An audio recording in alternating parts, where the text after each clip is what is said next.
बड़े प्रेम से मिलना सबसे दुनिया में इंसान रे। अब कौन जाने किस भेष में बाबा मिल जाए भगवान रे। अरे भगवान को प्रेम से पुकारो ना, भगवान तो यहीं पर है, प्रेम से पुकारो।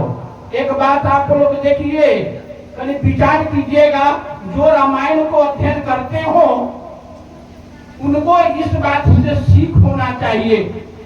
वहां एक दिव्य रूप प्रकट होता है, दिव्य। महादेव कहे कि तुम प्रेम से पुकारो, और देवताओं ने प्रेम से जो पुकारने लगा तो वहां एक दिव्य स्वरूप प्रकट हुआ। और वहां तुलसी जी यहाँ गायन किए हुए हैं कि जय जय सूर्यनायक जन सुखदायक प्रंतपाल भगवंता। अब बताइए यह किसका स्तुति है? सूर्यनायक। देवताओं के नायक कौन है? देवताओं के गुरु कौन है? अरे वैसे तो देवताओं के गुरु बृहस्पति को कहा गया है, और बृहस्पति का गुरु तो महादेव है ना। यहाँ तो स्वयं तुलसी बाबा शिव को स्तुति गान करते हैं, क्योंकि महादेव ने बताया कि प्रेम से भगवान प्रकट होते हैं। अब हम लोग के जीवन में ये मानव ही को काहे गुरु चाहिए? देखिए, आपके घर में आप बकरी पालते हैं, भैंसी पालते हैं, गाय पालते हैं, और जंगल में बाघ है, हरिन है, तो उस सबको बच्चा जो पैदा करती है तो उसके लिए कौन मेडिसिन आता है? उस जंगल में बच्चा जब जन्म लेता है तो वो अपने से उसको मां चाट पोछ कर उसको 15 से 20 मिनट में उसको खारा कर देती है, खारा कर देती है, उठा देती है, और आधा घंटा में तो चलने लगता है, और वह स्वयं अपने माँ को दूध पीने लगता है। अब मानव को बताइए, मानव को बच्चा को वह जन्म लेता है तो अड़ोसिन पड़ोसिन भाई डॉक्टर कंपाउंडर नर्स सबको जरूरत पड़ता है। ये सब गुरु हैं, तो सब आकर अब इसको निमोनिया न हो जाए इसके लिए डॉक्टर वहां उपस्थित रहता है। अब उसको दूध, मां को दूध पिलाने के लिए प्रयत्न किया जाता है, बहुत प्रयत्न किया जाता है, तब वो अपने मां को स्तन को वह पकड़ता है। और जहां तक चलने वाली बात है तो 9 महीना से लेके 11 महीना से पहले वह चल नहीं सकता है। अगर 9 महीना 11 महीना के बाद भी अगर वो मत चलने लगता है तो चलाने के लिए माँ को उपक्रम करना पड़ता है। इसलिए कहा गया है कि mother is the first master of the child. माँ जो होती है बच्चे को प्रथम माँ होती है, प्रथम गुरु जो है वह माँ है, धरती का गुरु।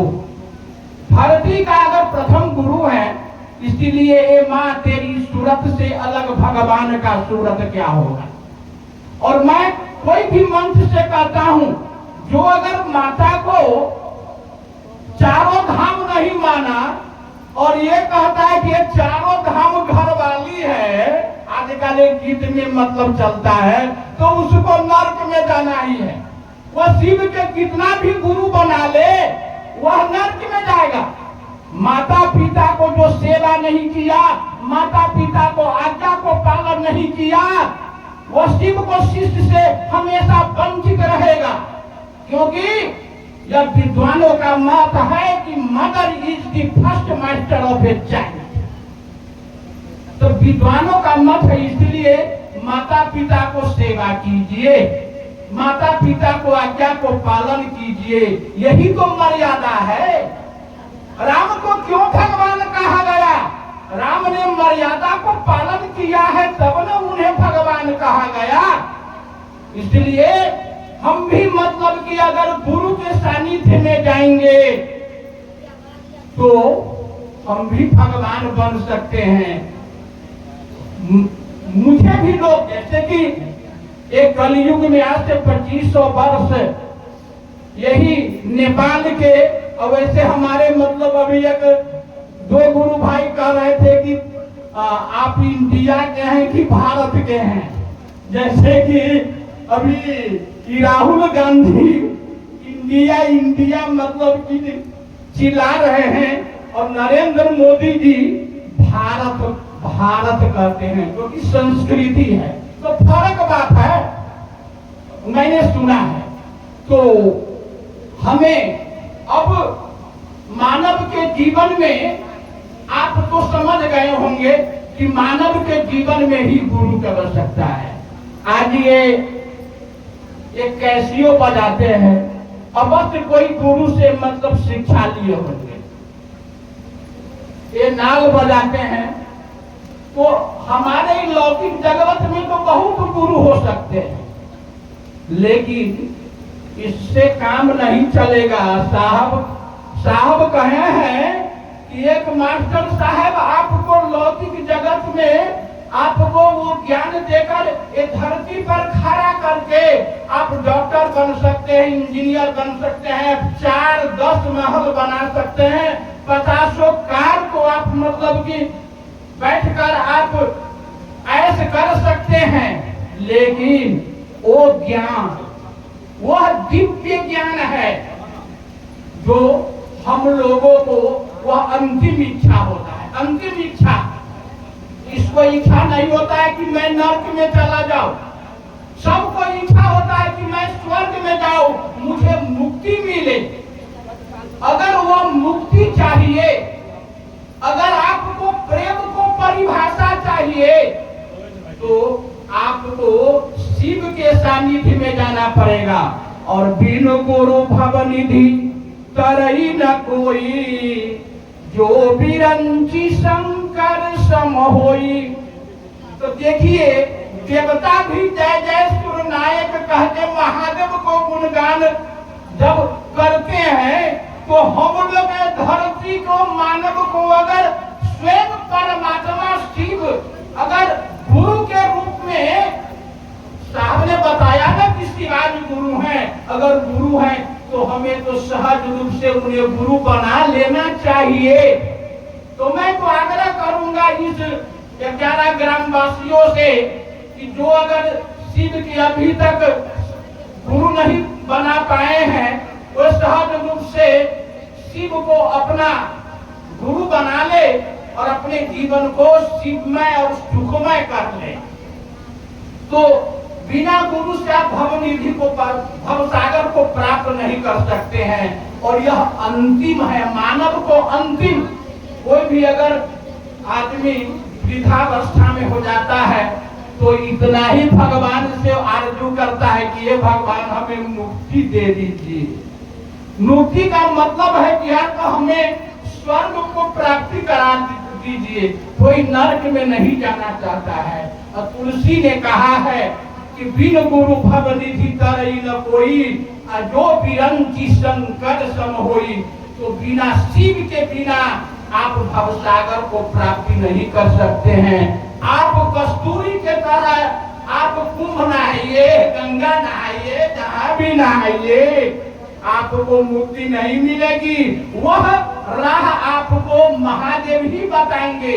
इसलिए कहा गया है कि बड़े प्रेम से आप दूसरे से मिलिए और दूसरों को बताइए। इसलिए साहब ने हम लोग को 3 सूत्र दिया।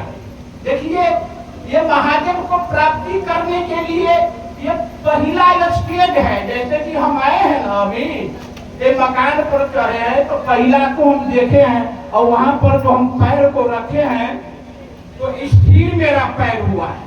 जब स्थिर हुआ है तो हम ऊपर चढ़े हैं। तो ये 3 सूत्र वही चीज है। हम कहते हैं कि हे शिव, आप मेरे गुरु हैं। देखिए, मेरा जो है ना, वो दावा करने वाली बात है। अगर मेरे परिवार में 2 सदस्य हैं, तो एक महादेव ही मेरे गुरु सबसे बुजुर्ग सदस्य तो वो है। तो उनसे आज्ञा लेकर अगर हम कहीं चलते हैं तो मेरा यात्रा सफल रहता है। तो गुरु से आप पूछिए ना, पूछना पड़ता है। पूछिएगा तो बताते हैं कि हमें जाना है कि नहीं जाना है, वो बताते हैं। आप करके तो देखिए, इसके लिए महादेव को याद कीजिए, वही तो दया है। पल प्रतिपल कहीं भी आप हैं, महादेव को याद कीजिए, स्मरण कीजिए। स्मरण अगर आप करते हैं तो आपको दया प्राप्त होता है, और वो दया प्राप्त हो गया तो आप सहज रूप से अगर आप फील्ड में जाते हैं दूसरों को कहने के लिए मैं शिव का शिष्य हूँ, मैं शिव का शिष्य हूँ, आप भी शिव के शिष्य हो सकते हैं। उन्हें प्रेम से आप कहिए, वो शिव के शिष्य हो जाएंगे। अगर आपको दया मिला रहेगा तो अब न और ऊपरे झापरे आप मतलब की याद नहीं करते हैं, कंगन बांध लिए हम शिव के शिष्य हो गए, हम मंच से ऊपर का भाषण करते हैं, इससे नहीं होता है। इसीलिए आपको फील्ड में जाना पड़ेगा। और तीसरा है ये पंचाक्षर मंत्र है। देखिए ये प्राण मंत्र है। अगर ये मंत्र को आप जपन कीजिए तो आपका जो पाप है, आपका जो कष्ट है, उसका निवारण होगा। तो ज्योति से ज्योति जगाते चलो, प्रेम की गंगा बहाते चलो, और राह में मिले कोई दीन दुखी उसे भी गले से लगाते चलो। अगर आप दया मांगते हैं तो दूसरे को भी आप दया कीजिए। अगर कोई दिन दुखी है तो आपके आंख से आंसू बहना चाहिए कि ये कैसे मतलब कि आज नहीं खा पाया है, आज यह नग्न है तो कैसे है। आप उसे अगर जितना बन पाता है उसे आप कीजिए, तब आप दयावान हैं। क्योंकि महादेव को दानियों के श्रेणियों में वो महादानी है, इसलिए आप दानी को बन के भी मतलब कि आप प्रस्तुतिकरण इस संसार को कीजिए। चलिए बहुत समय नहीं लूंगा, मेरे बहुत से हमारे गुरु भाई लोग यहाँ आए हैं, उनसे आप मतलब कि नए नए मतलब बात को सुनेंगे। तो मैं अपने वाणी को क्षण भर के लिए महादेव और मैया भवानी के चरण में समर्पित करते हुए पुनः और साहब दीदी से साधुवाद के आशीर्वाद लेते हुए पुनः इस शिवालय में उपस्थित गुरु भाई और गुरु बहनों के चरण में मैं प्रणाम करता हूँ।